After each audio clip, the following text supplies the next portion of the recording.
limit in every aspect. No one can even imagine the things that was happening. First you do it because you love it, and then you realize it's bigger than you. Okay, you can do this. Forgive me. Opening number, Girl Gone Wild, had to be giant. She likes to make a statement right out the gate.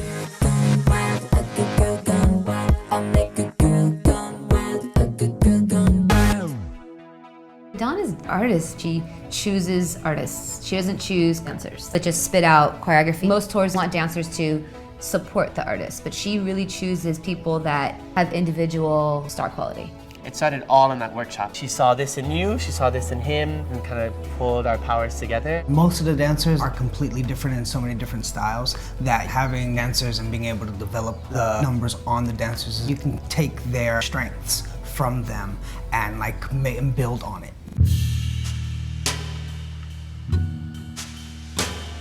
I was about 12 years old when my mom put me into dance classes. I started doing some training in jazz and pom. I discovered contemporary and this whole different other side of the dance world I didn't know existed. I knew that's what I was going to do. It was definitely not a choice for me. I was born to do it. Dancing, growing up in Flatbush, Brooklyn, it was just an extracurricular activity. It kept me away from the other activities on the streets. Flexing is a street dance style, which means it wasn't being offered in any studio, so you basically learned it in the street. After high school, when it's time to make choices, you realize your options. I guess dancing chose me. Growing up in Hawaii, I just come from this really small studio. We don't have references as to what the best contemporary songs are or who's the coolest hip-hop crew. We're so isolated from it. I don't have any specialty. That's really just been like a soul-searching process of movement on this tiny little island.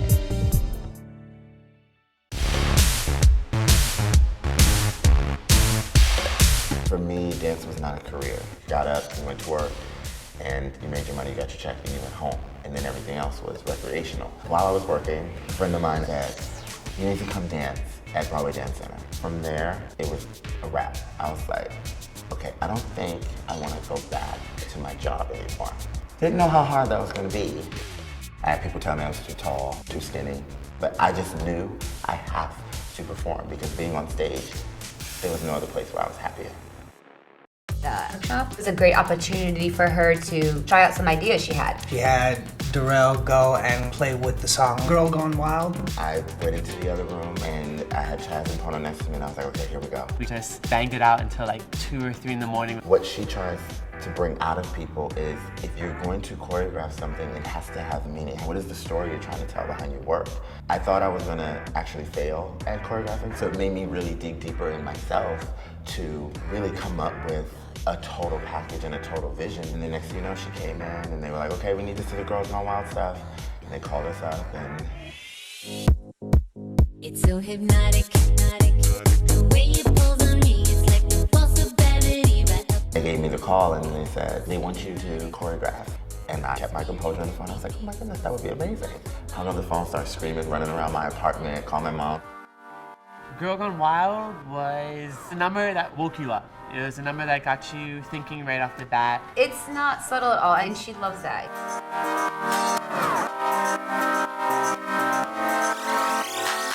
She wanted to play on the Catholic Church and monks and gargoyles. We were fortunate to have 4 bone breakers from Brooklyn. These guys can create these very abstract, animalistic shapes. What they can do with their arms is unbelievable. Anything that most people can do in front of their bodies, they can do behind their bodies. And at that part, you know, bone breaking is pretty dark and grungy. And then all of a sudden, during the number, the monks rip off their cloaks and they're like shirtless. I feel like it just pushed every boundary you could think of. We have Chaz, Capono, and Darrell, comfortable dancing in heels. And then you have these 3 b-boys, not very used to dancing in any kind of way. In the beginning of the rehearsal process, the boys did not want to put the heels on. It went against like everything they stood for. They were like, no, I'm not putting on heels. And I felt like it was like, here we go, people judging. And then I was just like, just put the heels on. It got really, really heated and really intense over 4 inches. And the boss finally walked in and said, "You're either putting the heels on or you're not staying, so what are you gonna do?" So they all put on their heels and they all started to dance.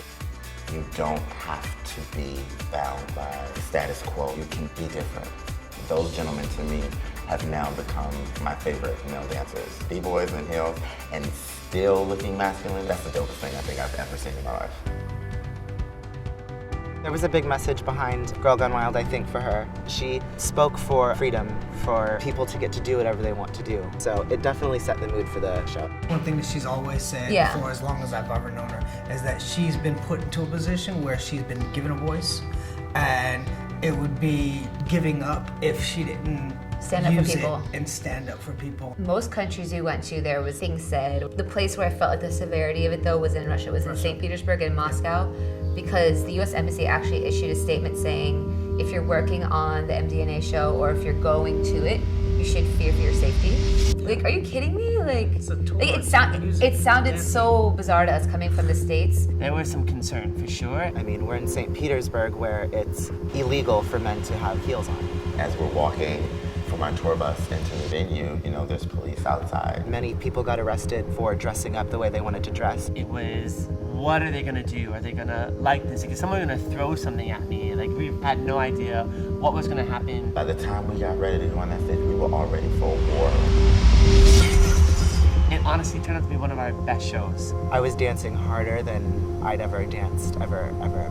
When you have a leader like that, it's contagious. You can't help but stand strong with her. I am here to say that the people here and all around the world have the same rights.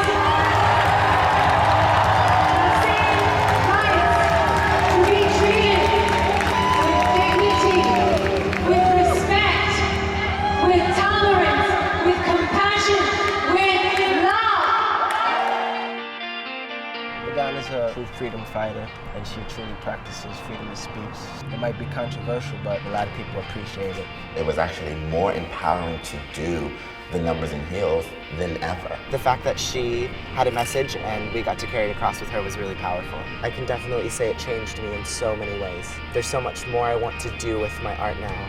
Yeah, Madonna's Madonna. She's larger than life, but she's also just one person, and it definitely instilled this belief and this power where there's no reason I can't do the same. I feel like there's a reason she picked the people that she picked, because to an extent, whether we thought it or believed it then, we believe it now. It gave me that extra confidence that I thought I was losing.